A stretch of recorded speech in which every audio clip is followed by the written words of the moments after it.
Marcos, capítulo de número 14, versículo 32 a seguir, diz assim: Então foram a um lugar chamado Getsemane, e ali chegados disse Jesus a seus discípulos: Assentai-vos aqui enquanto eu vou orar. E levando consigo a Pedro, Tiago e João, começou a sentir-se tomado de pavor e de angústia. E lhes disse assim: A minha alma está profundamente triste até a morte. Ficai aqui e vigiai. E adiantando-se um pouco, prostrou-se em terra e orava para que, se possível fosse, aquela hora lhe fosse poupada. E dizia assim: Abba, Pai, tudo te é possível, passa de mim este cálice, contudo não seja o que eu quero, e sim o que tu queres. Voltando, achou-os dormindo e disse a Pedro: Simão, tu dormes? Não pudestes vigiar nenhuma hora? Vigiai e orai, para que não entreis em tentação. O espírito na verdade está pronto, mas a carne é fraca. E retirando-se de novo, orou repetindo as mesmas palavras. E voltando, achou-os outra vez dormindo, porque os seus olhos estavam pesados e não sabiam o que lhe responder. E veio pela terceira vez e disse-lhes: Ainda dormis e repousais? Basta, chegou a hora. O Filho do Homem está sendo entregue nas mãos dos pecadores. Levantai-vos, vamos, eis que o traidor se aproxima. Feche a sua Bíblia, coloque no banco, coloque na cadeira. Pegue na mão da pessoa mais bonita do seu lado. Atravesse a faixa de Gaza. Pegue na mão dele, isso, pegue na mão dela. Aperte com carinho até ele falar aleluia. Pentecostal que não faz barulho está com defeito de fabricação, não é? Vamos orar. Senhor Jesus, eu te exalto, eu te glorifico. Te exalto porque o Senhor é rei. Te glorifico porque o Senhor me deu a honra de ministrar aos seus súditos nessa noite. Te exalto, ó Deus, porque eu sei em quem tenho crido. E te glorifico porque sei que o Senhor já está atento às nossas orações esta noite. Eu não tenho sombra de dúvidas do seu mover neste lugar hoje. E eu quero agora lhe fazer dois pedidos que costumeiramente faço. O primeiro é que ao redor da Assembleia de Deus do Bom Retiro, num raio de 5 quilômetros quadrados, onde houver um demônio alojado agora, eu quero dar a esses demônios 5 segundos para desaparecerem daqui. Porque se não sumirem, serão queimados pelo poder da glória do Senhor que vai ser manifesta neste ambiente. O segundo pedido a Deus é um pedido de atrevimento espiritual. Se ainda tem o crédito no céu contigo como pregoeiro da sua palavra, abre a porta do seu palácio sobre nós agora e manda do céu para a terra uma comitiva angelical. Eu quero pelo menos 8 serafins aqui nesta igreja. A palavra serafim significa aquele que arde em fogo. Portanto, Senhor, eu quero 8 anjos de fogo aqui neste templo agora. Quero 2 aqui nesta tribuna, uma à minha esquerda, outra à minha direita. Quero 2 na entrada deste santuário e 4 seres esparramando brasas de fogo na nave da igreja. E onde houver um crente batizado com o Espírito Santo, renova ele, meu Senhor.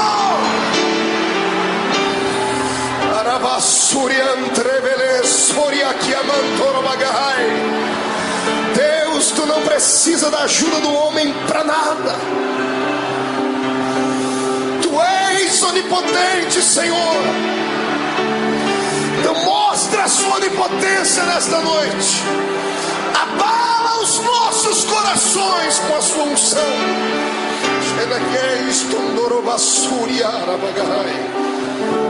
Muito obrigado, Jesus. Fica conosco aqui. Amém e amém. Erga o dedo indicador para o céu comigo, o dedo de profeta. Aponte o dedo no nariz do seu irmão. Diga para ele: escute aqui. Se você não trouxe lenço, prepare a manga da camisa, a ponta da gravata, do vestido, o que for, porque hoje você vai se derreter na presença de Deus aqui. Quem crê nisso, dê um grito de glória a Deus. Aplausos a Jesus. E tome o seu assento, glorificando o nome dele.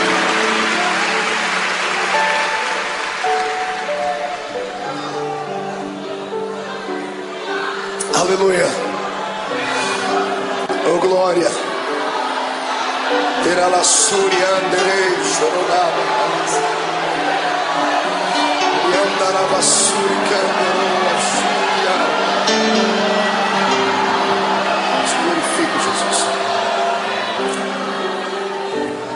Senhoras e senhores, amada noiva do Cordeiro, quando eu abro a minha Bíblia Sagrada no Evangelho de Marcos, no capítulo 14, aqui onde lemos, diante dos momentos que antecederam a crucificação de Jesus, eu tenho uma palavra atualizada para os nossos corações.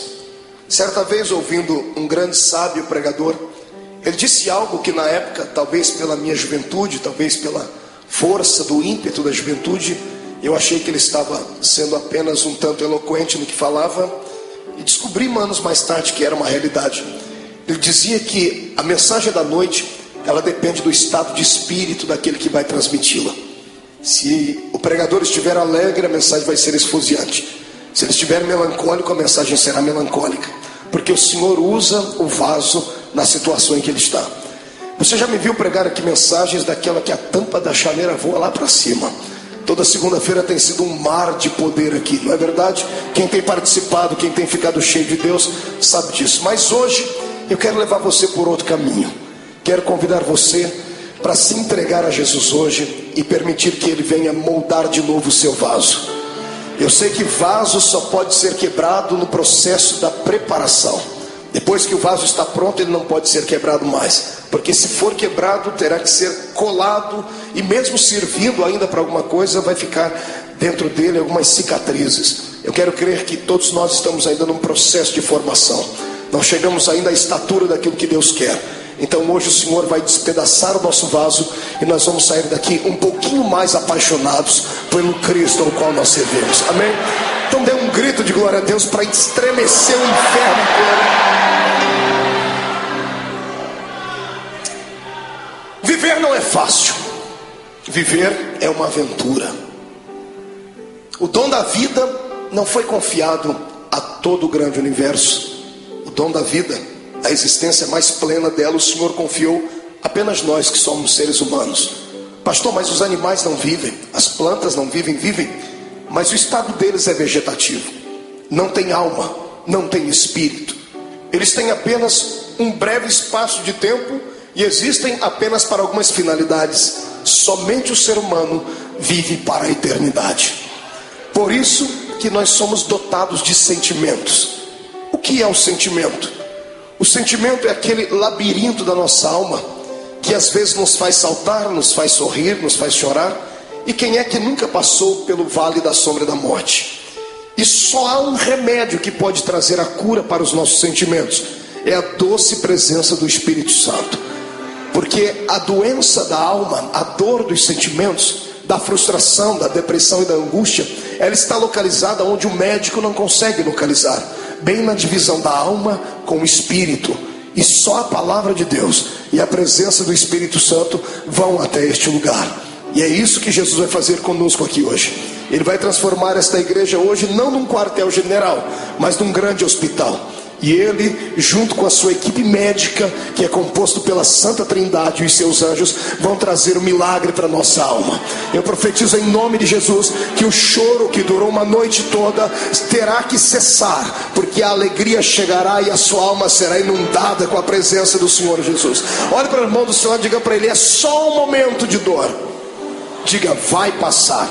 Quem acredita nisso, dê mais um grito de glória a Deus aí.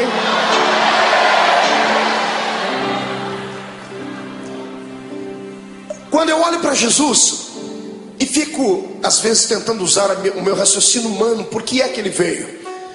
Alguns pensam que ele veio à terra apenas para implantar mais uma religião. Não era isso. O mundo já tinha muitas religiões. Já haviam religiões perfeitas aos olhos do homem. Já haviam religiões cheias de legalismo. Já haviam religiões amparadas por um sistema filosófico de poetas, como eram os epicureus. Amados, já havia muitas e muitas igrejas na época. Então a pergunta continua: por que é que Jesus veio à terra? Ele não veio à terra simplesmente por vir, como cantava Raul Seixas em uma música onde ele apontava o dedo para o nosso Salvador e chamava Jesus de ridículo, dizendo que ele não era besta para dar uma de herói. Jesus não foi apenas um herói, não foi apenas um mártir. Ele não saiu do céu apenas para fabular e confabular uma história. Jesus deixou as regiões celestiais motivado por um sentimento nobre e perfeito. Ele foi motivado pelo amor.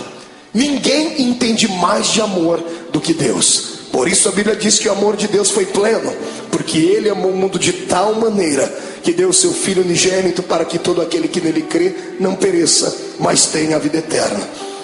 Tentando indagar a Deus, fiz isso algumas vezes, perguntando então por que é que Jesus veio à terra, porque o Senhor não poderia usar outras pessoas para que isto acontecesse. O Senhor me disse: você não leu a Bíblia direito, porque desde o Gênesis eu tenho levantado homens para serem exemplos, mas todos eles têm fracassado. Os homens tentaram, sacerdotes tentaram, reis tentaram, profetas tentaram, mas não conseguiram vocacionar o coração do homem para servir a Deus. Era necessário um sacrifício de um animal anualmente, para que o perdão do pecado viesse sobre os seres humanos e eles não fossem condenados e não descessem à morte e estivessem aprisionados por Satanás. Desde o Gênesis até o começo do Novo Testamento, nós temos uma série de dimensões históricas onde Deus tentou confabular com o homem a sua história, ensinar a eles um pouquinho da sua graça, e os homens não pareciam entender. Foi então que Deus teve uma atitude divina. Só alguém que é divino faria isso. A minha Bíblia diz na boca de Paulo que ele, mesmo sendo Deus, não teve por usurpação ser igual a Deus. Antes aniquilou a sua forma divina e desceu na terra e se fez carne. Aqui começa o mistério da minha vida e da sua. Aqui começa uma das explicações para as grandes perguntas da vida, das crises existenciais, que nem Freud conseguiu explicar. Por que é que estamos aqui? Todos nós fazemos parte de um plano majestoso e maior, de um plano que não nasceu na mente de homens, nasceu na mente do Todo-Poderoso Deus. No meio do caminho houve percalços, houve bloqueios, e Deus então, para reconstruir a sua história, o seu plano original, Ele teve que sair do céu e vir ser um entre nós. A minha maior alegria como homem nesta terra, como pregador do Evangelho, não é ter viajado por mais de 40 países do mundo.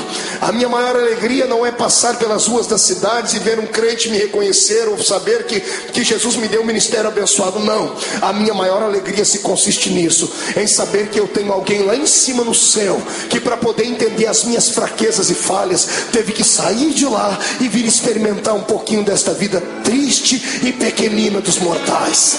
Amados, para que eu e você não fôssemos destruídos, destituídos, amassados e jogados dentro de um buraco, Jesus teve que sair lá de cima para tentar compreender a nossa falibilidade.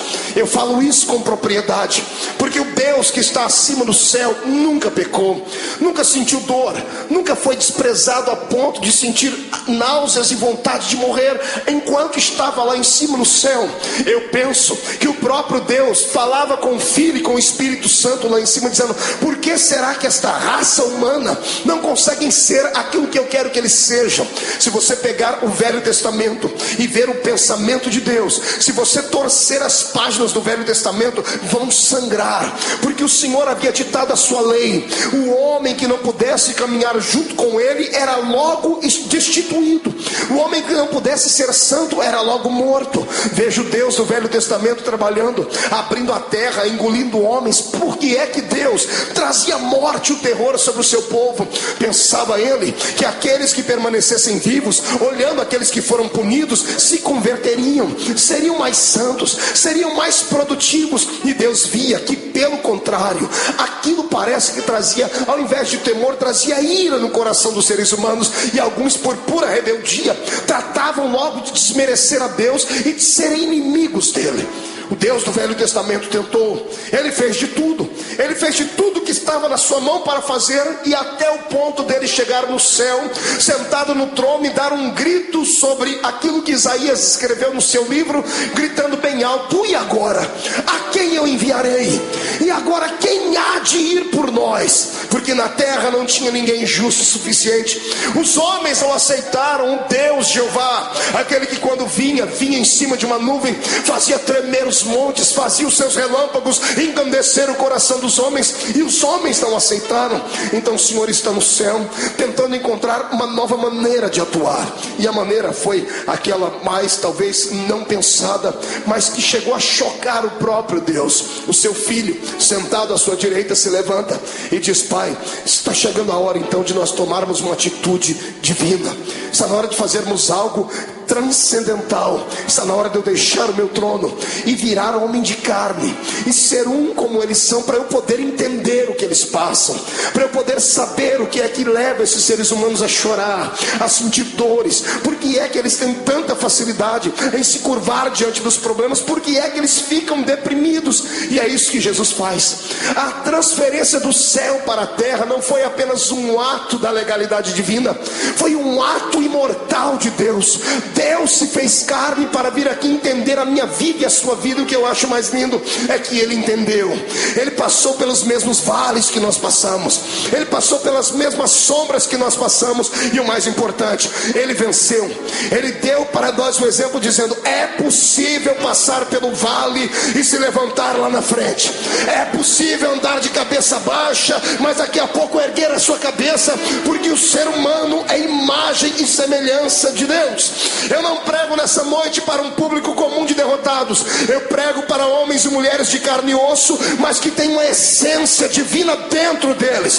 Eu olho para fora e vejo a embalagem, mas o conteúdo desses que me ouvem é um conteúdo transcendental. O Deus eterno que criou o universo pela força do seu poder e pelo poder da sua palavra o sustenta, habita dentro desse homem e desta mulher que está aí do seu lado. Quem acredita nisso, erga a mão para cima e glorifique a Deus.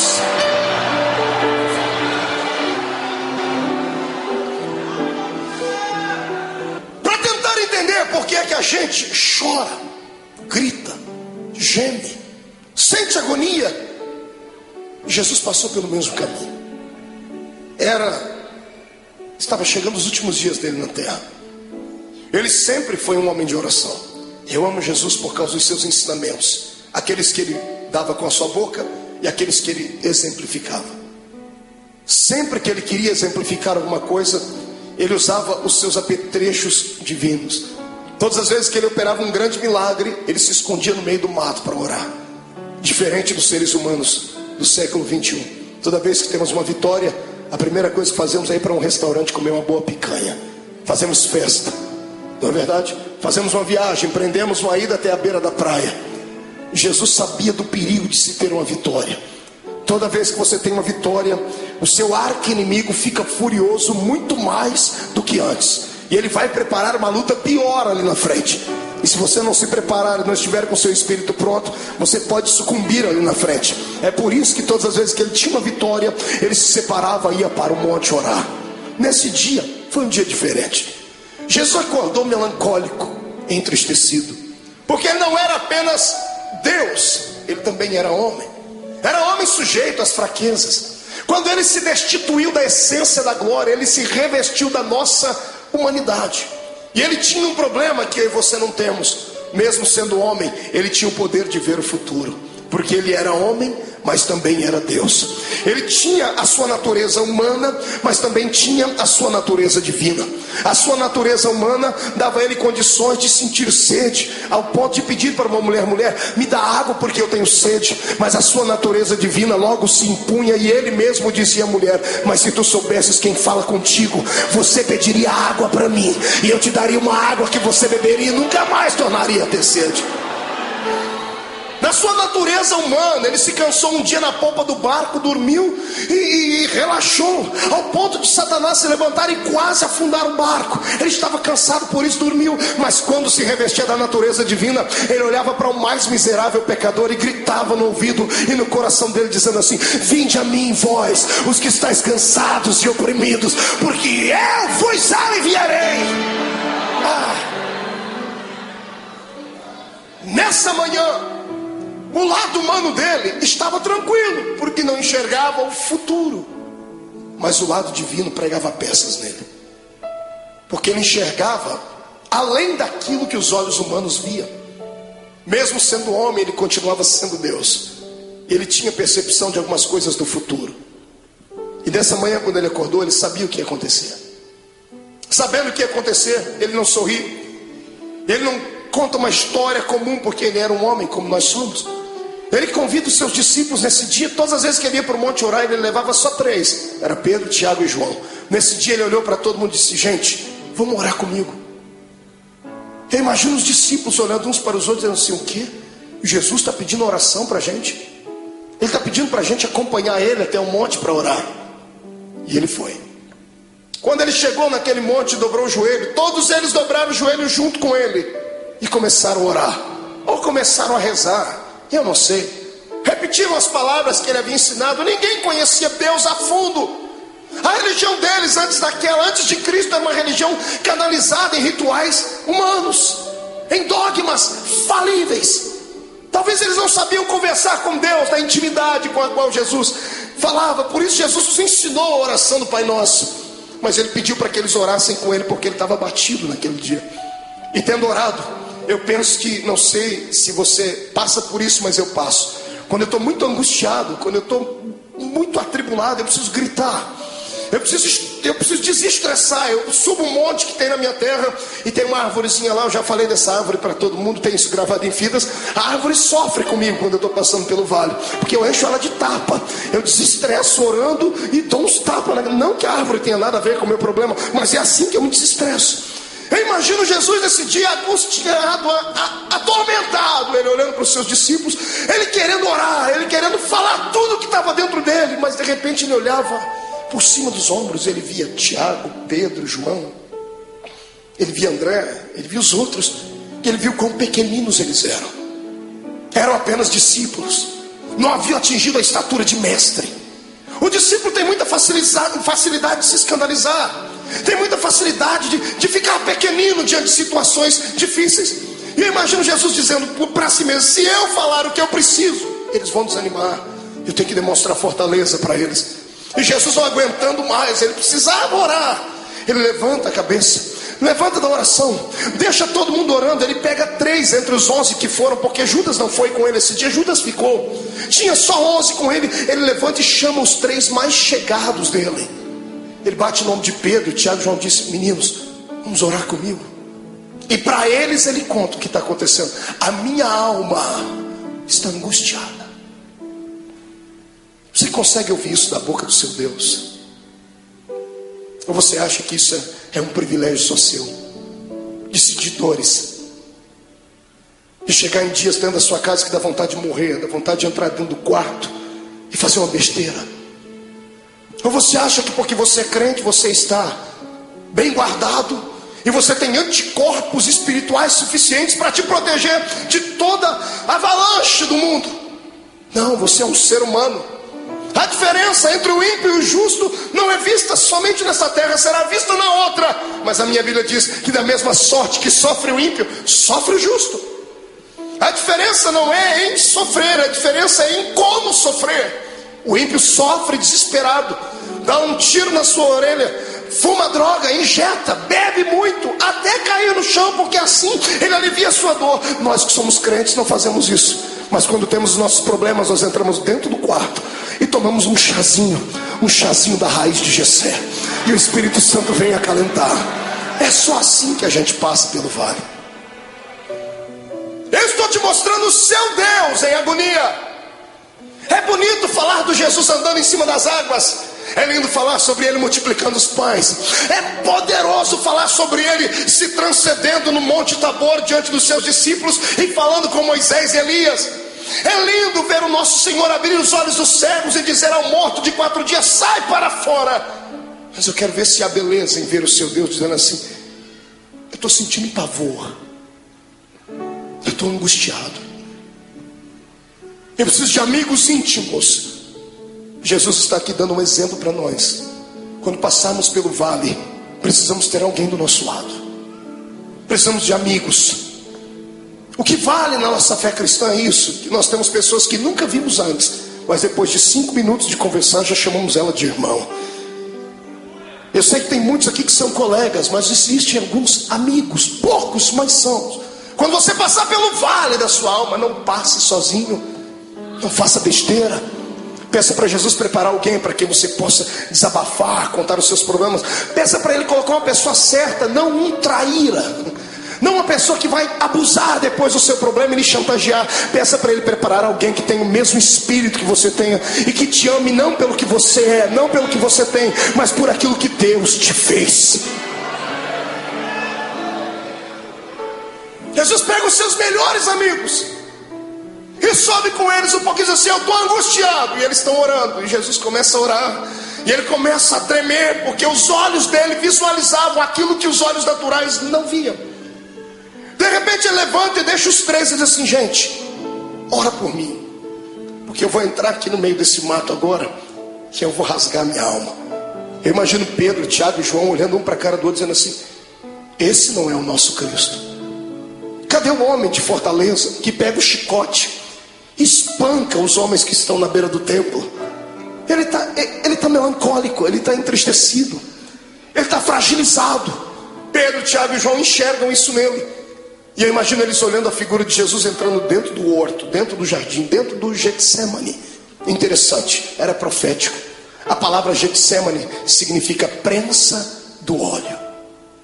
E ele, oliveira verdadeira, estava indo lá para ser prensado, para que o óleo do seu espírito viesse sobre a terra.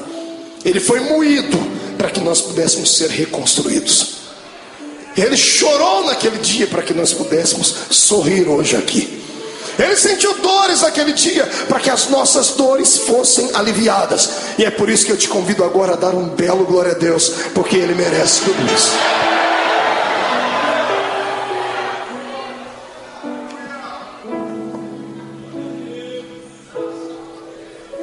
Ele começa a orar.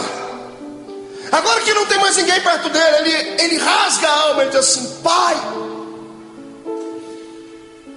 eu sei que a hora é chegada,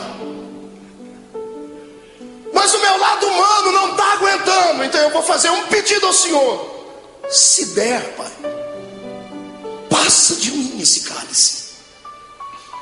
Se der, risque esse momento.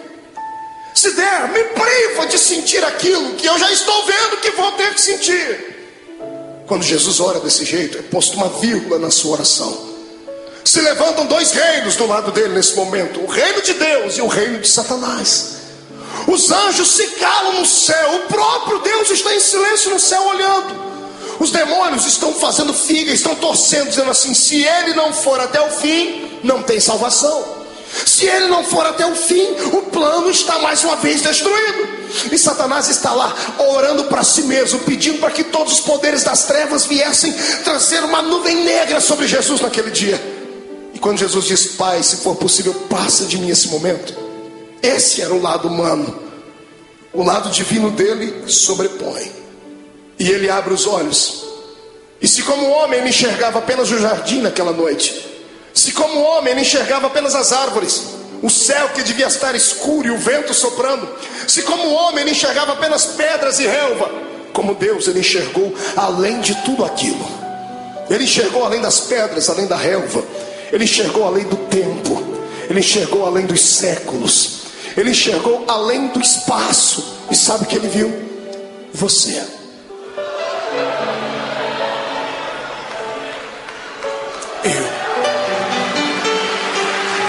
Ele enxergou você.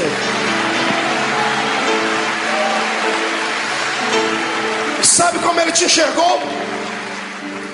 Não como um super-homem ou uma mulher maravilha, bem trajado dentro da religião, cheio de poderes, de status, não. Ele enxergou você sofrendo no seu quarto. Ele enxergou você chorando pelas ruas de São Paulo, desempregado. Ele enxergou você no momento em que as pessoas mais te atormentaram, que os seus inimigos lhe perseguiram. Ele enxergou a sua alma rasgada e você gritando e sentindo dores. E ele sabia que você não ia conseguir passar pelo jardim do Getsemane. Ele sabia que você ia tentar correr de lá. Então ele entrou no meio e disse assim: Pai, já que eles não vão dar conta de ir, eu vou no lugar deles. Ele se levanta e diz: todavia seja feita a sua vontade.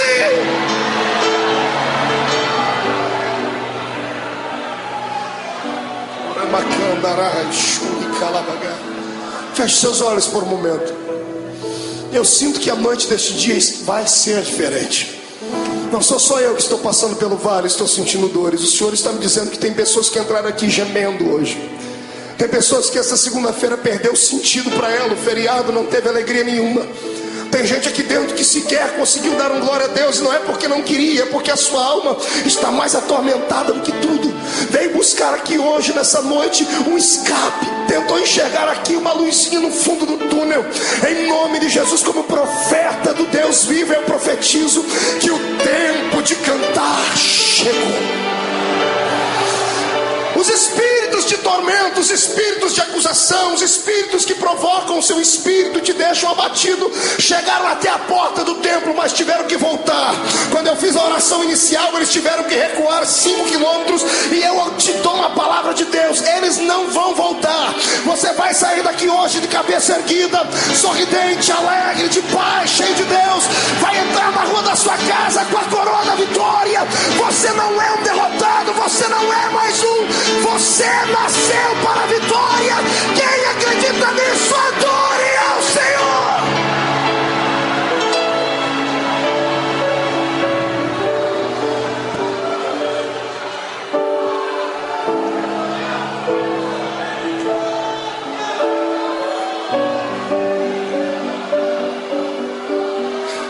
Então eu vou lhe convidar hoje aqui, irmão. Rasga a alma, filho.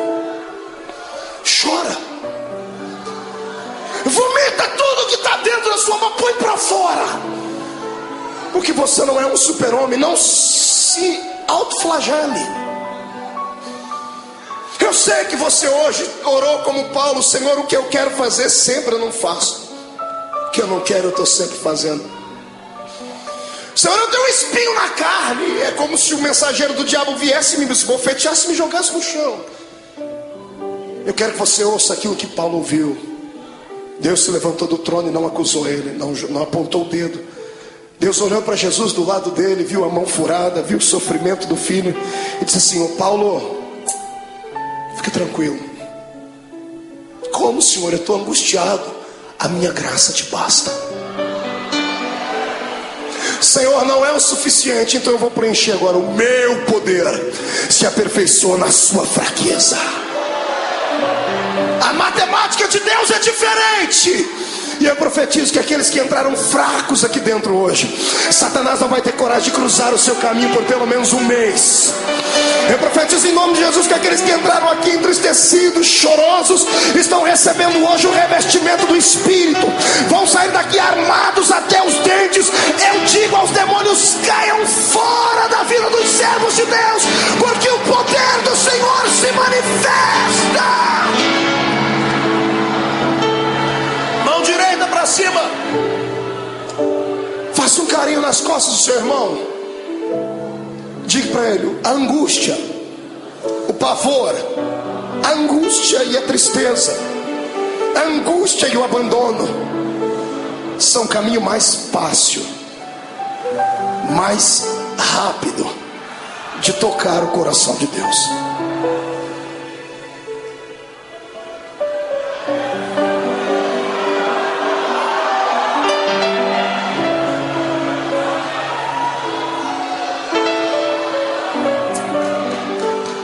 Era a adversidade.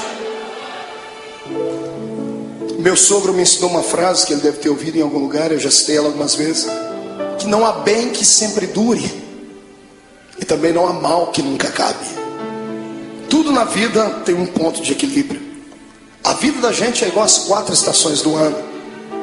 Alguns estão sorrindo do seu lado porque estão vivendo o verão da vida deles. O sol da justiça está alto, está brilhando sobre ele, está corando a sua pele, por isso que o irmão está sorridente. Outros estão vivendo a primavera da sua existência, estão florindo, estão frutificando, estão crescendo. Em contrapartida, outros entraram no outono, começaram a perder as folhas, começaram a perder o colorido. E difícil saber que alguns entraram pelo caminho do inverno, estão sucumbindo, estão tendo que buscar água nas profundezas dos lençóis mais profundos da terra, estão tendo que se curvar diante de tudo. Mas a bênção é que tudo é um ciclo. Depois do inverno vai vir o verão de novo. Calma, é só um tempo. Na minha vida e na sua, tudo o que acontece, ou acontece porque Deus mandou, ou porque Ele permitiu. Satanás não tem esse poder que nós pensamos que ele tem de vir e manipular a nossa existência. Eu sou entregue a Cristo e você também. O mais fraco aqui entre nós é capaz de catar Satanás pelo chifre e esfregar o focinho dele no chão, porque ele não tem mais solução. Para mim e para você, por pior que seja o ato cometido, se puderes hoje inclinar não os joelhos em terra, mas sim o coração diante de Deus, o sangue de Jesus Cristo cobrirá todos os seus erros e você ficará mais alvo do que a alva-neve.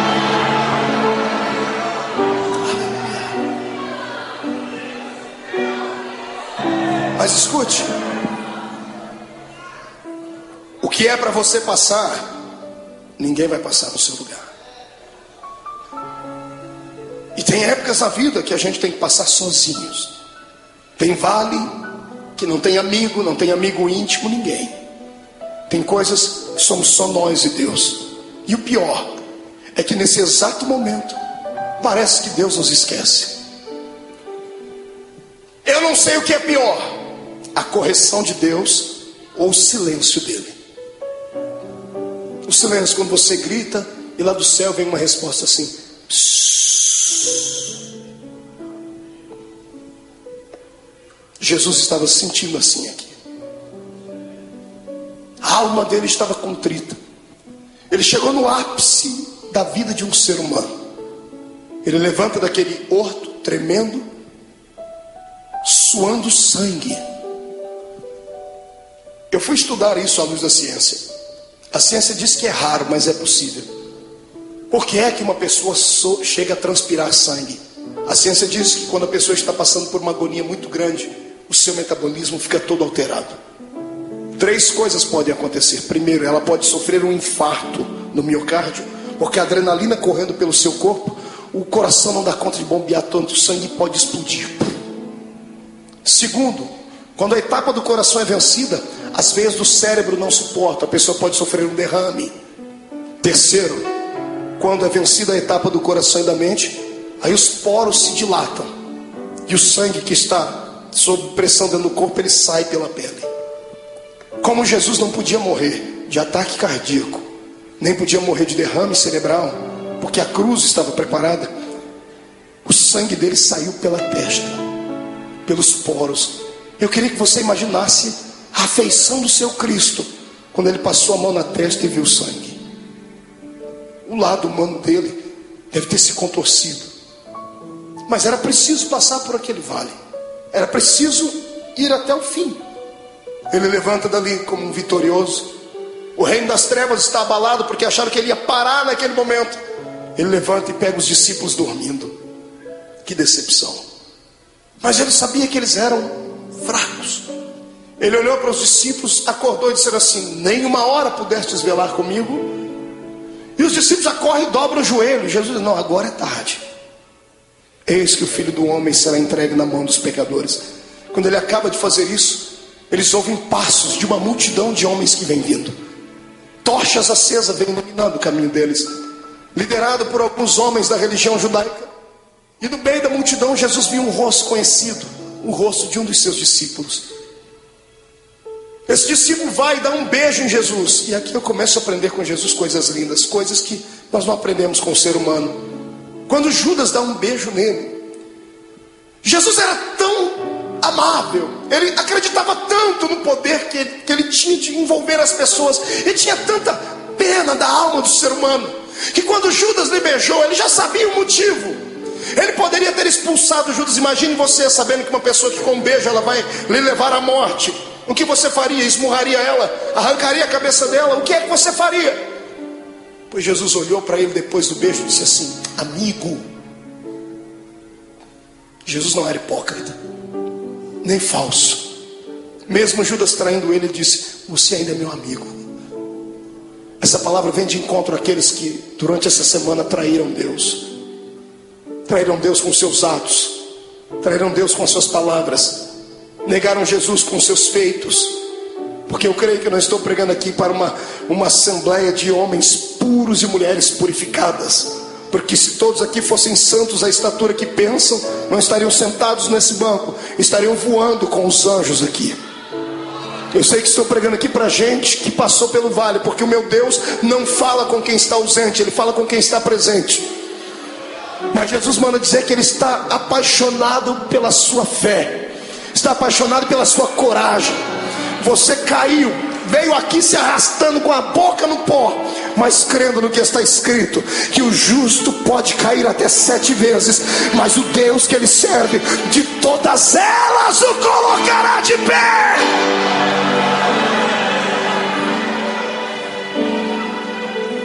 Você continua sendo amigo de Deus.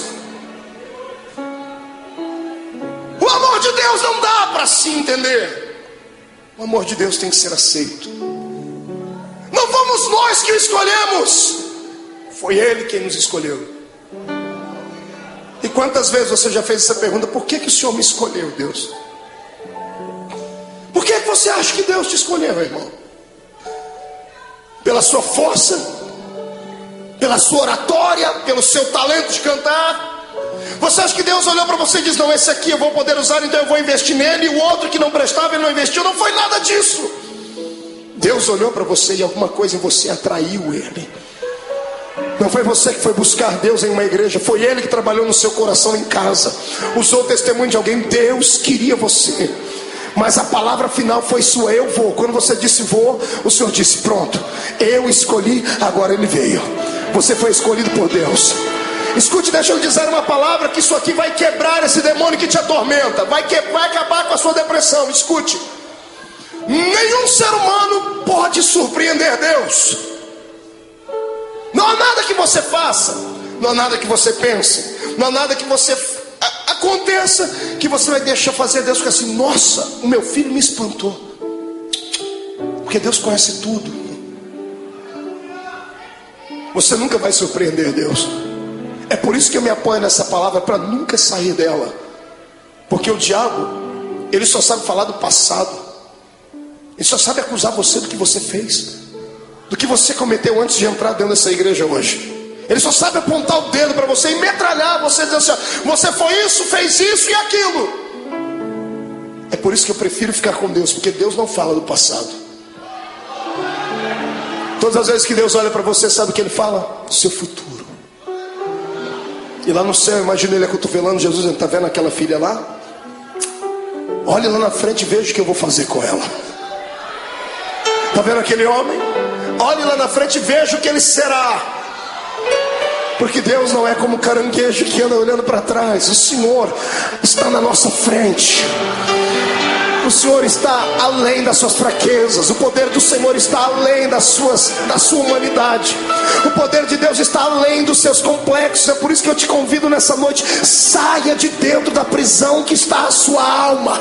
Deixa o Senhor hoje sacudir as portas desta prisão e arrancá-las para fora. Deixa Deus mostrar para você que mesmo amarrado em um tronco, com os pés amarrados, todo ensanguentado, você ainda tem um cântico nos seus lábios, tem uma arma atômica nos seus lábios. Enquanto você cantar, as muralhas vão cair. Eu convido você hoje a saltar para dentro do território dos vitoriosos. Yes, adora o seu Deus.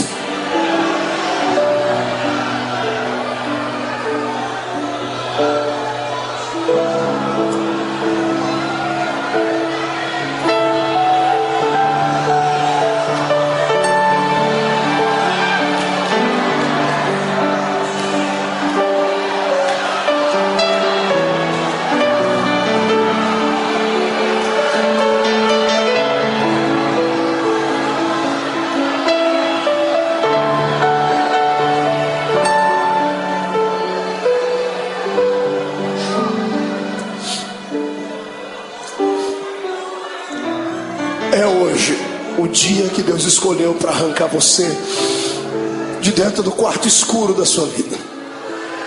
Os espectros do passado que te sondam, os demônios que encontraram uma brecha, vão ter que serem rápidos para saírem, porque se não saírem serão destruídos. Eu vejo a força de Deus chegando para dentro de você. Eu vejo o Espírito Santo sentado nas asas do vento, trazendo em ambas as suas mãos brasa de fogo para purificar o seu pecado, e na mão direita dele uma unção de gozo para te fazer saltar pelo menos uma semana inteira. Em nome de Jesus Cristo, hoje é o dia da independência da sua alma. O Senhor te fará saltar muralhas. Quem acredita nisso, tire o pé do chão para adorar.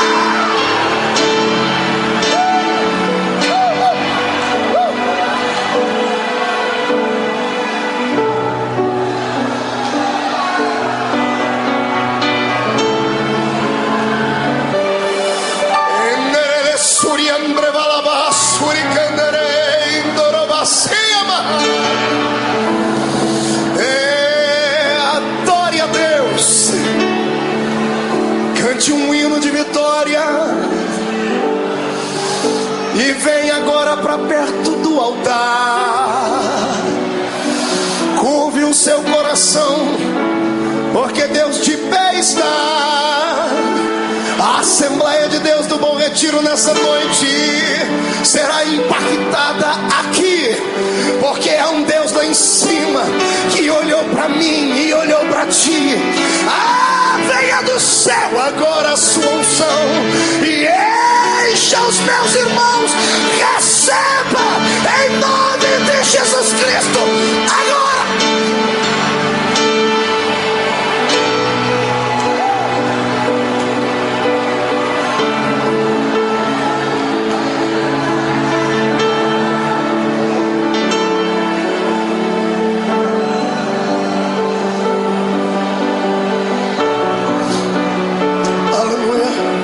Sente um pouquinho.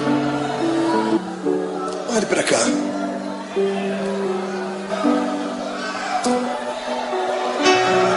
Tem um santo católico. Ele foi canonizado pelos homens, mas o exemplo de vida e de fé dele impactou um tempo. Chamava-se São Francisco de Assis. São Francisco de Assis fez uma oração, e uma frase da sua oração eu peguei para mim, para orá-la sempre que eu estou passando por problemas. Ele disse assim: Deus, dá-me forças para suportar aquilo que eu não posso mudar. Gravou ela aí? Peça isso para Deus. Dá-me forças para suportar aquilo que eu não posso mudar. Tem coisas na vida que não dá para mudar. O filho que foi embora não volta mais. A doença que dizimou parte do corpo não tem como retroceder. O abandono, a tristeza, muitas vezes não tem como retroceder. Então peça para Deus te dar força para suportar. O que importa é em como enfrentar esse dia de dificuldade. É em como você vai enxergar o seu jardim. Você pode enxergar o seu jardim como sendo o ápice do abandono de Deus, ou pode enxergar o seu jardim como sendo o pódio da coroação da sua vida. Depende da maneira como você foi para lá. Jesus foi preparado para o jardim. Por isso ele orava antes, incessantemente. Por isso ele buscava Deus. Por isso ele passou 40 dias no deserto, em jejum. Porque ele sabia que a missão dele era grande, como a sua é. Sabe por que você está querendo parar? Porque você não se preparou. Tem levado uma vida de brincadeira, pensando que a igreja é apenas um lugarzinho de reunião social, pensando que a fé cristã é só aqueles dogmazinhos ensinados pelo pai e pela mãe. Não, a salvação não é hereditária, a salvação é pessoal, é uma experiência com Deus. Busque a sua experiência nessa noite. O Senhor transmutará esse coração de pedra num coração de carne, trará alegria para dentro da sua vida, e você vai ter força para viver. Lá está ele. Olha o seu Jesus sendo preso. Quando os homens vêm prender ele, ele tinha passado uma noite de oração. Às vezes eu tenho pena, entre aspas, dos demônios, porque eles vêm atormentar quando a gente está fraco na carne, mas o espírito está forte. Os homens chegam e Jesus pergunta para eles: a quem buscais? E eles dizem: a Jesus. Naquele momento ele não falou como homem, ele falou como o Deus lá do Êxodo. Ele olhou para eles assim: eu sou.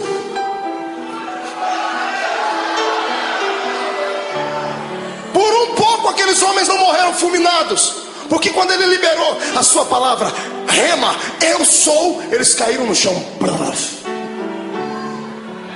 Qualquer preso sairia correndo, qualquer pessoa condenada sairia correndo, qualquer covarde sairia correndo. E eu não duvido que os discípulos iam pegar na mão dele: Jesus, aproveita o momento e foge. E ao invés de ele ir para a direção contrária, ele vai e ajuda as pessoas a ficar de pé. Você consegue imaginar Jesus pegando na mão de Malco? Malco foi o soldado que arrancou a orelha dele. Fica de pé, Malco. Jesus olhando para o Judas: Judas, filho, fica de pé. Imagina ele falando: I'm sorry, desculpe. Em vez de falar como homem, eu falei como Deus. Foi só um momento, eu estou aqui, pode me prender.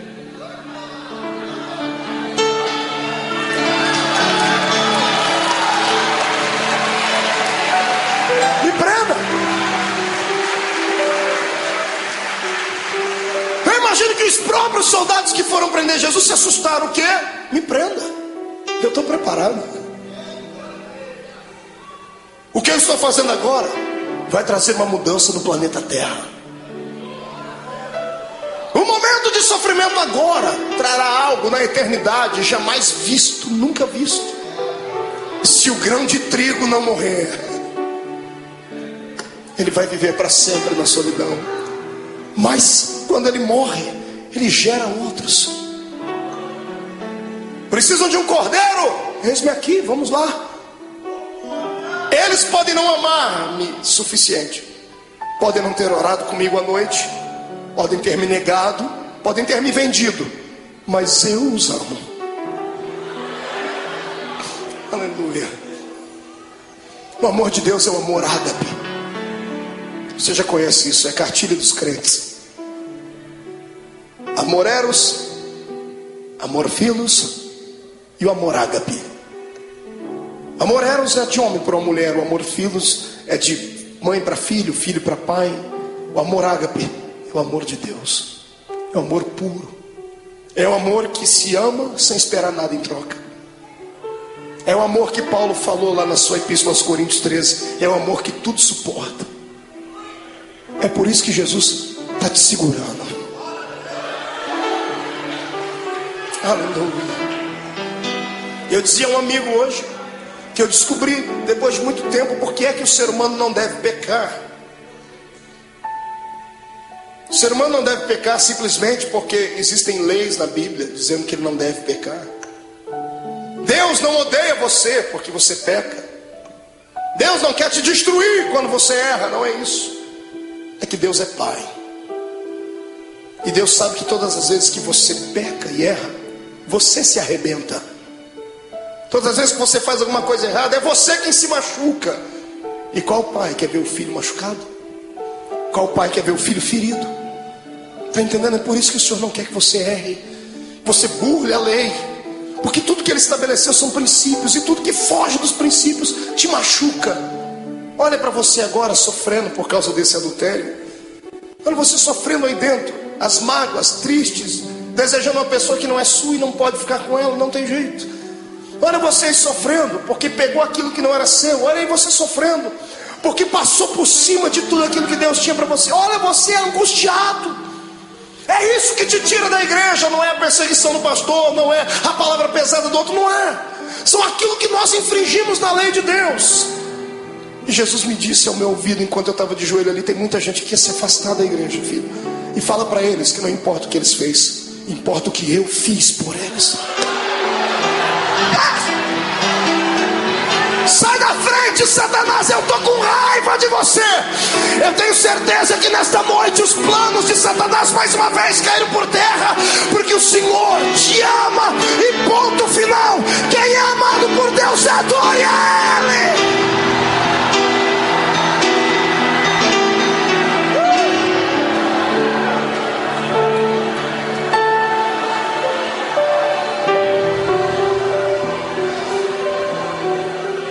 Filhos, a rejeição, a cruz, a agonia, vocês não vão suportar, eu suporto por vocês. E levaram ele como um preso comum. Fizeram do meu Jesus uma peteca. Caifás, Anás, Pilatos, Herodes, Pilatos, ninguém achava nada de errado nele. Ele tinha palavras para incriminar os homens, mas ele se calou e não se defendia. Pilatos fica estarrecido, diz assim: que homem é esse? Pilatos queria soltar Jesus, mas o ego dele era muito massageado pelos judeus. Ele não queria perder a postura de um grande. Então, para alegrar o coração dos judeus, ele pensava que isso iria aplacar a ira deles. Ele manda chicotear Jesus. E pegam o meu Jesus, o seu Jesus, levam ele numa noite fria para um lugar, numa praça, amarram as mãos dele em uma estaca, deixam ele seminu. Aquilo era já motivo para matá-lo, porque todo judeu tinha vergonha de mostrar o seu corpo. Estava sendo humilhado, até que ele começou a ser flagelado. Azorrague era o nome da arma com a qual bateram Jesus. 12 tiras de couro, na ponta de cada tira um osso de carneiro quebrado ou limalha de ferro. Cada vez que o carrasco batia nas costas do meu Jesus, 12 buracos ficavam nas costas dele. Paulo disse: assim como meu mestre, eu tomei uma quarentena de açoites menos uma. Foram 39 chicotadas daquela, mais de 460 cortes nas costas. O corpo não aguenta. Depois da 10ª chicotada, ele já estava pendurado. Ele poderia ter gritado, ele poderia ter aliviado um pouquinho da dor, porque quando gritamos, por um momento, há um bloqueio no cérebro e a dor passa por momentos, mas passa. Se ele gritasse, ele teria sentido menos dor, mas ele não gritou. Ele aguentou calado, porque sabia que você não ia aguentar. Sabia que eu não ia aguentar. Eu também, irmão, eu também.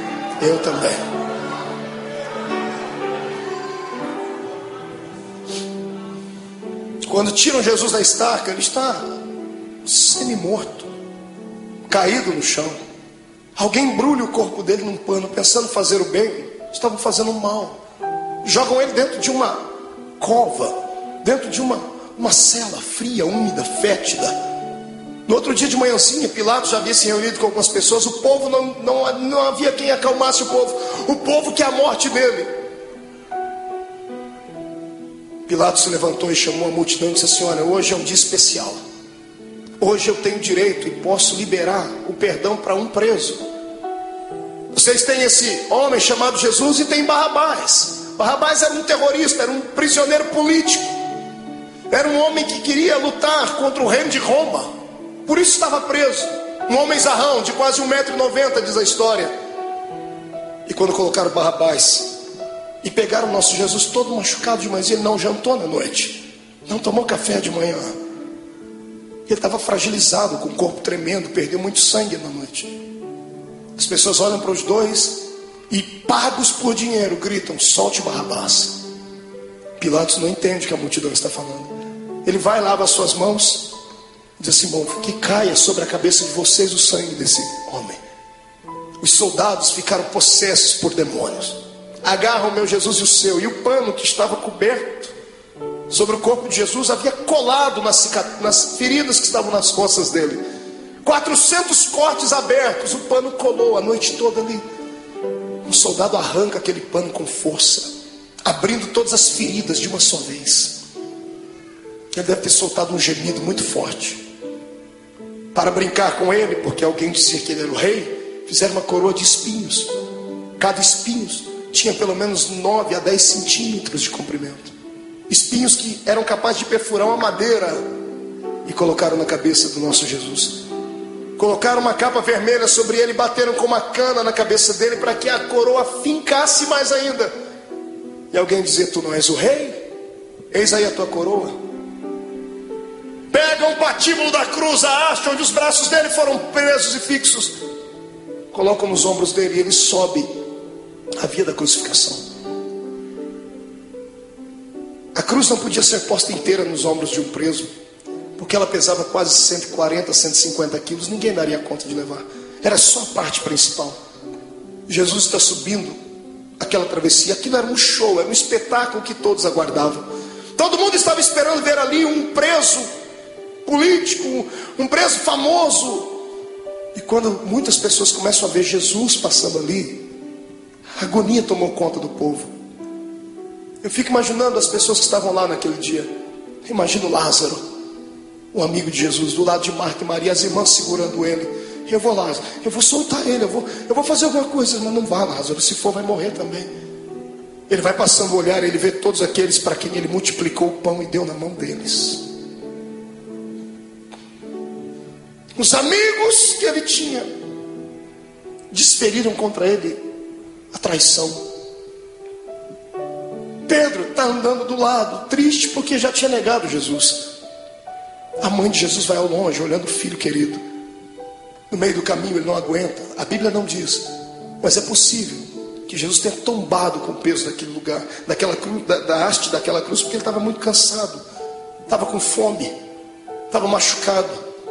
E o soldado romano, enfurecido, endemoniado, olha no meio da multidão, e para humilhar mais Jesus, escolhe um homem diferente no meio da multidão. Ele pega o Cirineu, Simão o Cirineu. Cirineu não era sobrenome. Cirineu falava do lugar onde ele havia nascido, Cirene. Cirene ficava na Etiópia. Era o único negro que tinha ali naquele dia.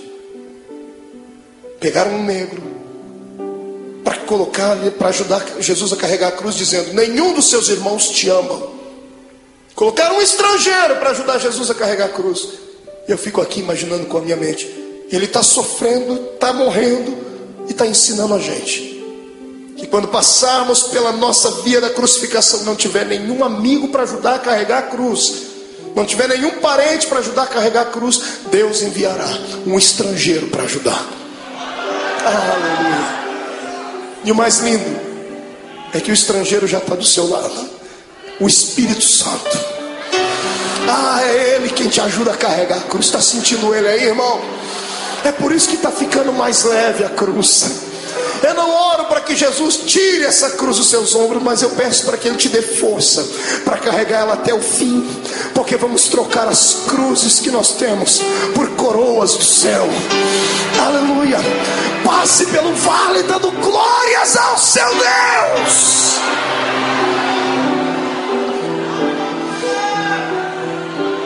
Sobe comigo. Vem no Gólgota comigo.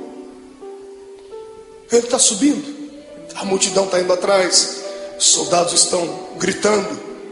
Quando chegam lá em cima no Gólgota, tiram a haste que estava sobre os ombros de Jesus e pegam a haste maior e pregam lá, então sim uma cruz. Pegam Jesus e vão crucificá-lo. A história diz que a cruz era feita 5 dias antes da crucificação, era feita sob medida. Por quê? Por causa do tamanho e o peso do preso. Era feita sob medida porque antes de pregarem o preso já havia um lugar próprio para cravar o prego. Já faziam um buraco na cruz para que facilitasse a entrada do prego. Então quando vão pregar o nosso Jesus, problema, a cruz não era dele, era sua, era minha, era do infeliz, do Barrabás. E os pecados de Barrabás, os meus e os seus, eram muito maiores do que tudo já imaginado.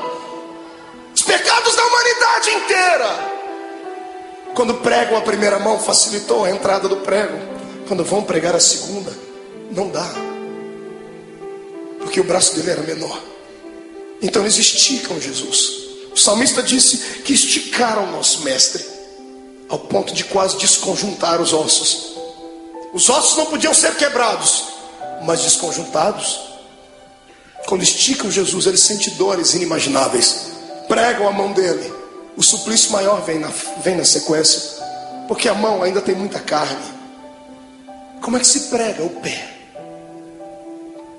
Não pregaram 2 pés de uma vez, porque não tinha prego que suportasse. Pregaram primeiro o primeiro pé, pregos de 17 centímetros, golpe desferido em cima do osso, ou entre as juntas dos pés.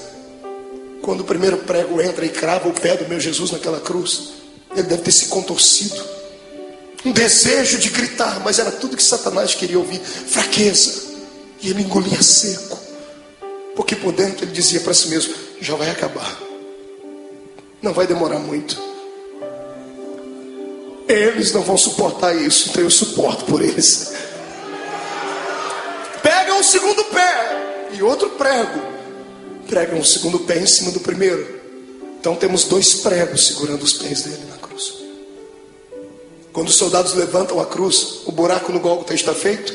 Levantam a cruz e eram presos. Você já viu algum policial tratar bem um preso? Abrir a porta do camburão e dizer assim: entra por favor, querido. Ninguém disse: olha, vamos colocar a cruz com cuidado. Quando eles levantam a cruz e soltam dentro daquele buraco, soltam com todo o peso do corpo dele. Quando a cruz bate dentro do buraco do Gólgota, o corpo de Jesus pende para frente. Ele fica preso pelos pregos das mãos e dos pés, e o corpo pende para frente. Os seus ossos comprimem o seu pulmão e ele não consegue respirar. Ele sabia mais do que ninguém que carne sufocada, Deus não aceitava o sacrifício dela. Então ele arruma força onde não tem. Ele segura nos pregos. Ele firma os pés e traz o corpo para trás, num esforço quase que sobre-humano, sentindo dores que você jamais sonhou. E quando ele encosta na cruz, ele respira um pouquinho só aliviado. E então ele começa a ficar tonto. Estava fraco do dia anterior. As moscas começam a visitar o corpo de Jesus. Se você já fez serviço militar, você sabe o que eu estou falando. Quando você está diante de todo o esquadrão e um maioral está passando perto de você, você não pode nem se mexer. Posição de sentido. Os mosquitos voam em volta do nariz, dá vontade de colocar a mão, mas não pode. Jesus estava ali, ensanguentado, suado, sentindo dores. As moscas estão voando sobre ele e ele não tem força nem para expulsá-las. Do lado dele é posto um bandido e do outro também. Quando ele olha para os 2 bandidos, eu penso que ele intercede pela alma deles. O da esquerda fica endemoniado. O diabo entra dentro do corpo dele e ele olha para Jesus e diz assim: oh, você não é o Deus, você não é o Cristo, você não é o Todo-Poderoso?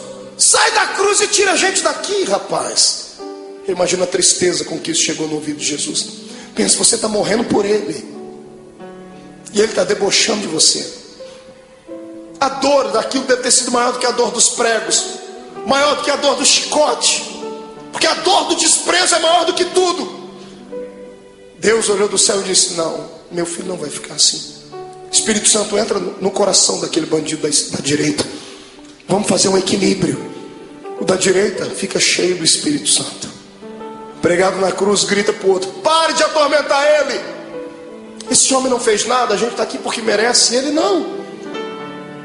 O da direita estica o pescoço, porque Pilatos deu um presente para Jesus. Mandou colocar uma insígnia em cima da cruz: Rei dos Judeus. O preso estica o pescoço, e quando ele lê em cima da cruz Rei dos Judeus, ele abaixa a cabeça e sussurra: o rei, rei, ó rei. Imagino Jesus levantando a cabeça, sentindo dor, dizendo: está falando comigo, rapaz? Estou. O rei, lembra de mim quando entrar no seu reino. Aleluia. Eu imagino Jesus dizendo, eu penso, conjecturo: o que, filho? Lembra de mim quando entrar no seu reino. Eu acredito que você é rei. Lembra de mim. Eu imagino Jesus dando um sorriso no meio do sangue, no meio da dor, e dizendo para si mesmo: valeu. Pelo menos um acreditou. Jesus olha para ele antes dele desfalecer e diz: moço, ainda hoje você vai cortar as faixas, vamos inaugurar o paraíso juntos. Eu e você, ainda hoje estarás comigo no paraíso.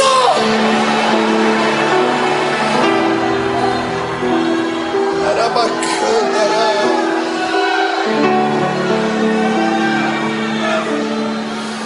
incline a sua cabeça. Derramado em meu coração, não sei como agradecer-te o que tu tens feito a mim. Eu eu só posso dar-te agora a minha canção. Quem pode cantar comigo? Dar-te, vai, grita. Graças, Senhor. Graças, meu Senhor Jesus.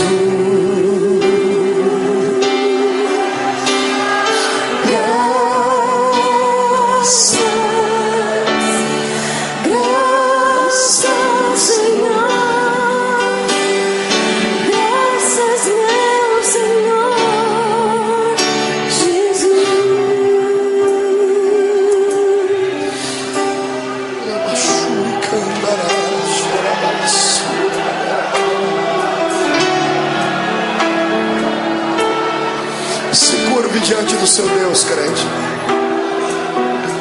Até você que não gosta de dar glória a Deus não pode ficar em silêncio agora. Até você que não gosta de dar barulhos tem que gritar agora.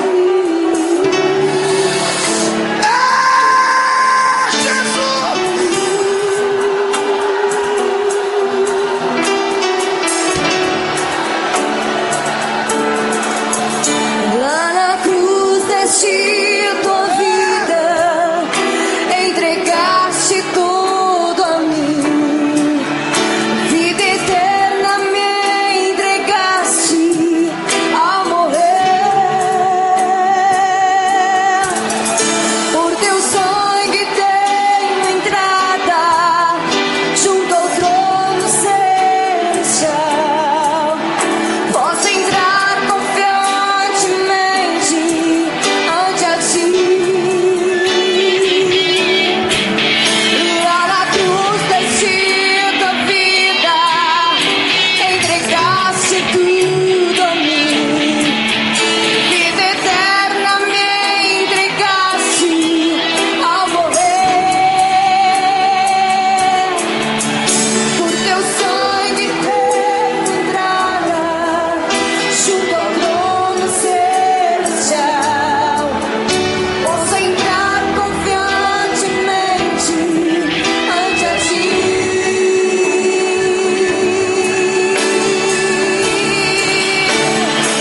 Para dar-te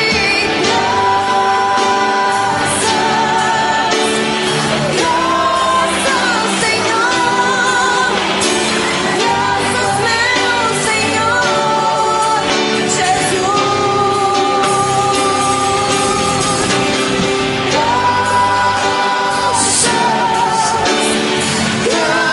Graças, Senhor, Graças, meu Senhor Jesus.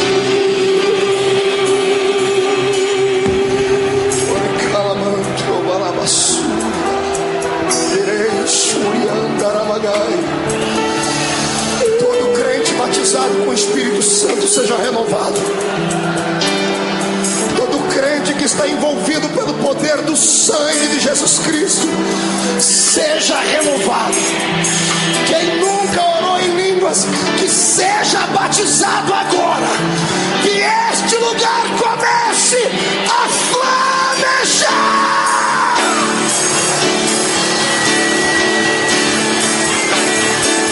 Para dar-te graças, Senhor, graças, meu Senhor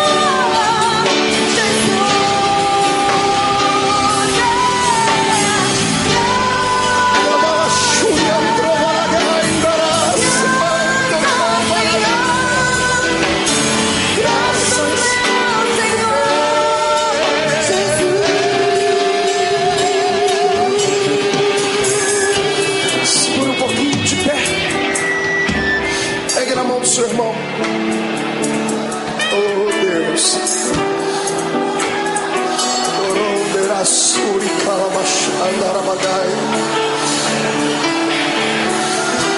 Eu sinto o poder do sangue de Jesus aqui. O Senhor está perdoando pecados nessa noite.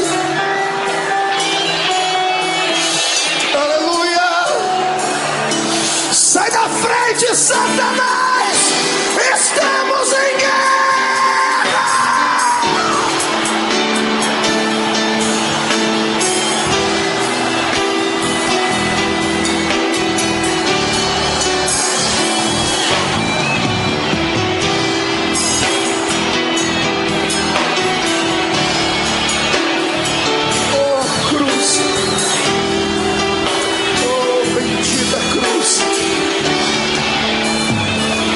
Segura um pouquinho, pegue na mão do seu irmão, olhe para cá.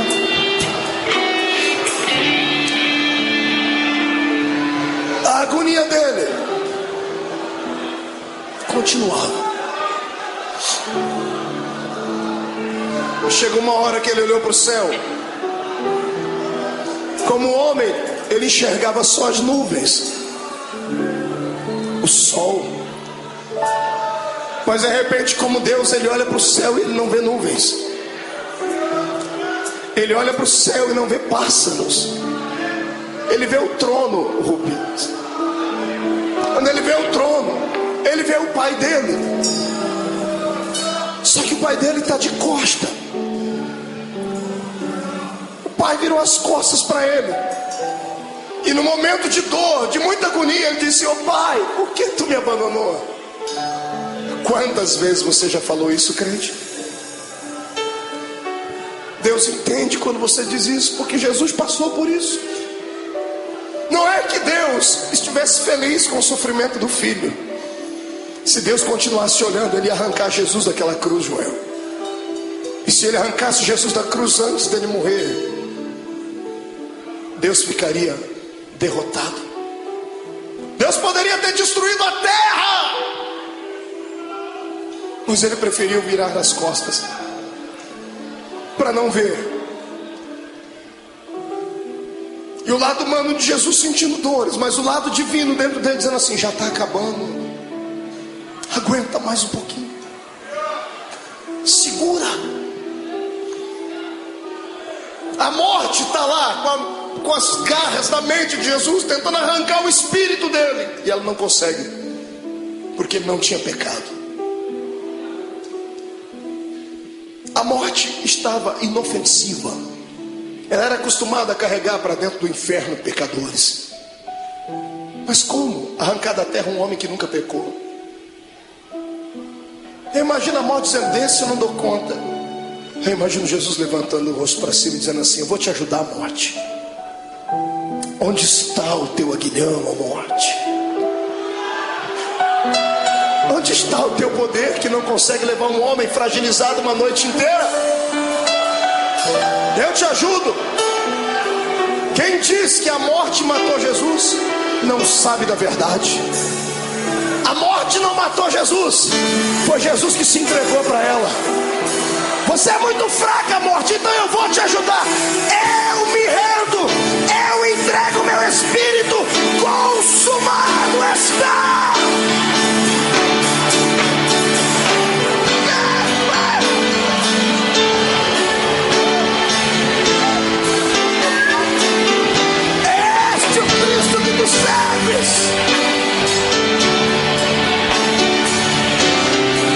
Segura aí, tô acabando. Escute.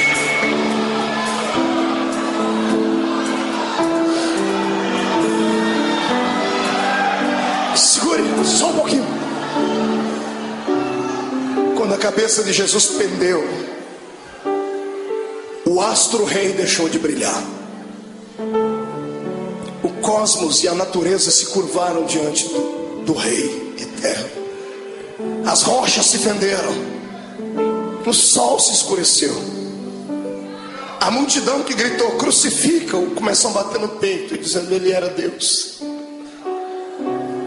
O centurião que ajudou a fragilizar o corpo dele está embaixo da cruz, gaguejando e dizendo: esse homem era o Filho de Deus.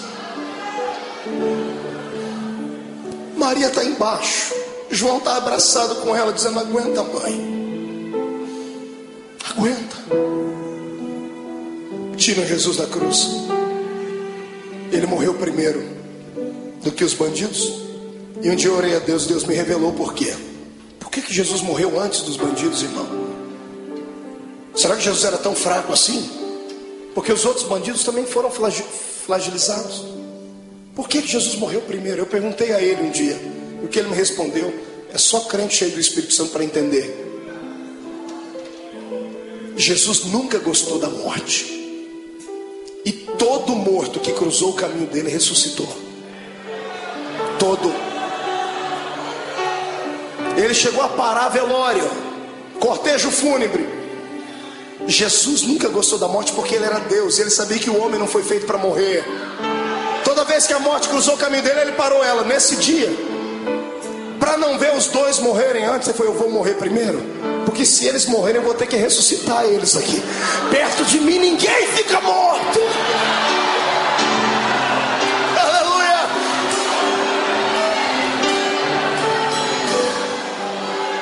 Ele morreu. Morreu a carcaça. Quem morreu foi Jesus, o homem. Mas o Cristo que estava dentro dele não podia morrer, porque Deus é eterno. O Espírito do Cristo que estava dentro dele saiu pela boca. Quando o homem expira, seu espírito sai. Interessante é que ao invés de Jesus sair dali e ir até o céu, a Bíblia diz que ele foi às regiões mais baixas. Ele foi num lugar muito interessante que poucos crentes conhecem, pouca gente prega. A Bíblia diz que ele foi buscar um cativeiro. Já leu sobre isso na Bíblia? Quando Jesus morreu, ele passou 3 dias morto ali, o corpo, porque o espírito dele foi fazer uma pregação interessante. Ele foi a um lugar onde estavam todos os santos que haviam morrido antes dele, porque ninguém ia para o paraíso, iam todo mundo para o seio de Abraão. E Jesus foi lá e se revelou: eu sou. Eu imagino ele, já estava com a chave da morte e do inferno na mão, indo lá, abrindo as portas das cadeias. Abrindo a porta, lá dentro tem alguém sentado e assim: sai para fora, Daniel. Mas Senhor, quem és tu? Eu sou aquele que fecha a boca do leão.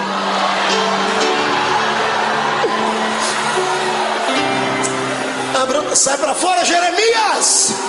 Quem é o Senhor? Eu sou o oleiro e você continua sendo vaso.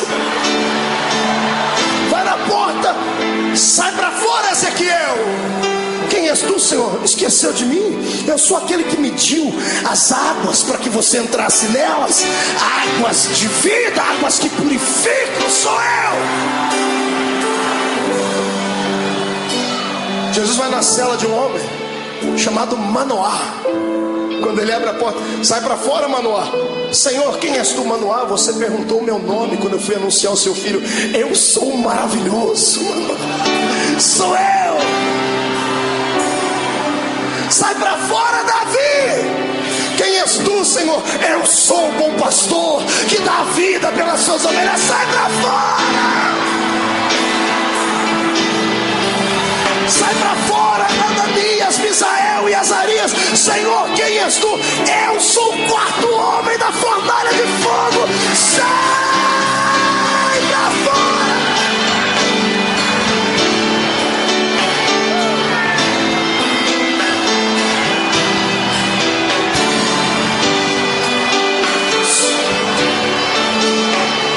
Segure.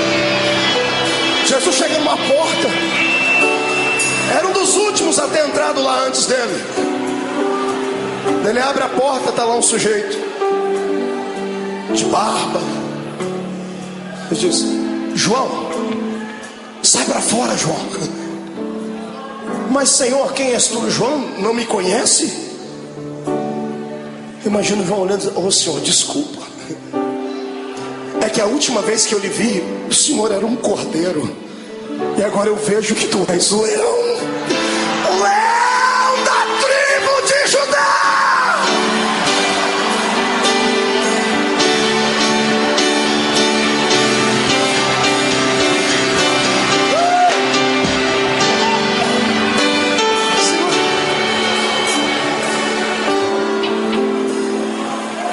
Momentos antes disso acontecer, Jesus fez uma visitinha lá na casa do diabo. Está todo mundo chorando aqui em cima, na terra. E tem um monte de demônio fazendo festa no inferno. A morte e o diabo dançando catira e forró. Os demônios cantando, é festa, Jesus morreu. Quando Jesus morreu, eles esperavam que ia cair uma pedra em cima da cabeça deles. Quando Jesus expirou, eles, ai, mas não aconteceu nada, então vencemos. Passaram a noite toda fazendo festa lá no antro do inferno. Não foi num belo dia, os demônios todos deitados, cansados, dormindo. Eu imagino, a escuridão do inferno começa a receber luz. Ele vem, e não vem andando, vem flutuando dentro daquele lugar.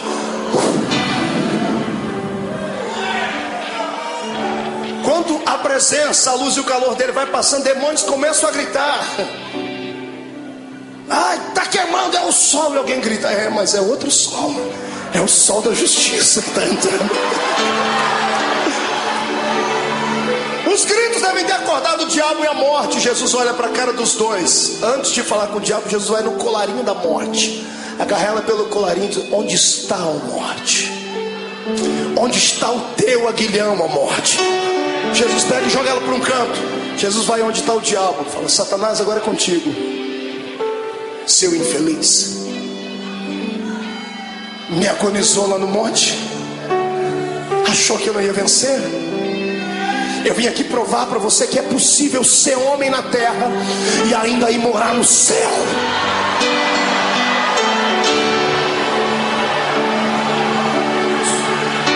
Eu imagino o diabo com as duas mãos aqui, ó. Imagino Jesus, o que você está fazendo, cão? Não, é que aquela historinha lá de Gênesis 3:15, né? A semente da mulher vai esmagar a minha cabeça. Imagina Jesus dizendo, não, fica tranquilo, eu poderia fazer isso agora, mas não vou fazer. Não, o senhor é bonzinho, obrigado. Sou bonzinho? Me dê a chave da morte do inferno aqui. E Jesus vai saindo, eu imagino. E o diabo, mas e a cabeça e o pé, como é que fica? Calma, eu vou dar uma trégua por alguns momentos. Porque mesmo eu podendo esmagar a sua cabeça, eu não vou fazer isso agora, porque eu seria egoísta. Eu vou repartir isso com muita gente ainda. Eu imagino Jesus apontando o dedo dele, fica assim por enquanto, mas em breve, o Deus de paz esmagará Satanás embaixo dos nossos pés.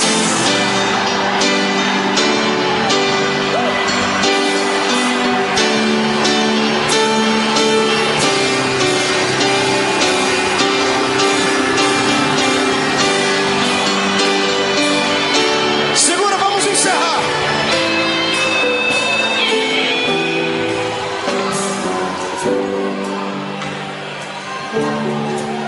Três dias depois, umas mulheres chorosas chegam na tumba de Jesus, levam perfume para embalsamar o corpo dele. Está todo mundo chorando pelos cantos. Quando elas chegam na tumba de José de Arimateia, que emprestou para Jesus, a pedra gigantesca estava removida. Desesperadas, elas pensam que alguém roubou o corpo de Jesus. Quando elas entram lá dentro, no meio de duas pedras, tem dois homens de branco. Os homens estão sorrindo, um sorriso angelical. Um dia nós vamos vê-los. E as mulheres perguntam, onde puseram o nosso mestre? E os homens dão um grito para as mulheres, por que procurais entre os mortos aquele que vive? Ele não está mais aqui, ele já ressuscitou.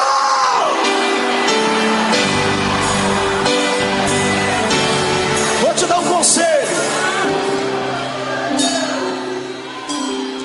Passe a quinta-feira da angústia.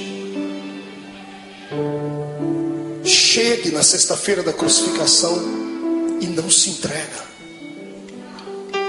Se segura, porque o domingo da ressurreição vai chegar. E Deus manda dizer que essa noite foi transformada no domingo da sua ressurreição. Eu quero saber onde estão aqueles que estão passando por uma sexta-feira de dor, estão passando pelo vale, estão sofrendo, sentindo angústias, estão com vontade de deixar tudo, não aguentam mais as perseguições, não aguentam mais passar pelo vale da sombra da morte, e querem que o domingo da ressurreição chegue logo. Vem, irmão, vem aqui à frente, vem correndo que eu vou orar por você. Vem, você não está sozinho. Eu estou passando por esse vale também. Eu estou passando por esse vale. Vem, se chora mesmo, derrama as últimas lágrimas. Viver é assim. Hoje a gente perde, mas amanhã a gente ganha. Hoje a gente está embaixo, mas amanhã vamos estar por cima. Hoje foi despedido, mas o Senhor vai abrir uma porta de emprego amanhã. O coração está apertado porque está sozinha, está sozinho, foi traído, foi abandonado. Calma, o Senhor tem bênção para lhe dar. Ele já preparou, mas ou Ele vai trazer de volta o que foi, e se aquele não prestar mais, Ele vai preparar outro. Ninguém perde com Deus. Ele só pede para você ter paciência. Segura um pouquinho, grite, mas não murmure. Se jogue no chão, mas não perca a fé, porque em nome de Jesus Cristo, o domingo da ressurreição está chegando. Diga comigo, em nome de Jesus. Toda angústia, toda dor, todo sofrimento, tudo aquilo que me atrapalha de servir a Deus, toda frustração, todo sentimento de abandono, eu ordeno, venha para a palma da minha mão. Agora, feche a sua mão. Diga comigo, a minha sexta-feira da crucificação já foi. Hoje é o domingo da minha ressurreição. Levante a mão para cima, eu vou contar até 3. Você vai jogar no chão e vai pisar em cima. 1. A vitória é sua. 1,5. Hoje o Senhor te transporta para o reino dos vitoriosos. 2. A sua casa será impactada pela ressurreição de Deus. 2,5. Satanás é um derrotado, com um D maiúsculo. 2,75. É o dia da sua liberdade. 3. Jogue no chão, piso em cima.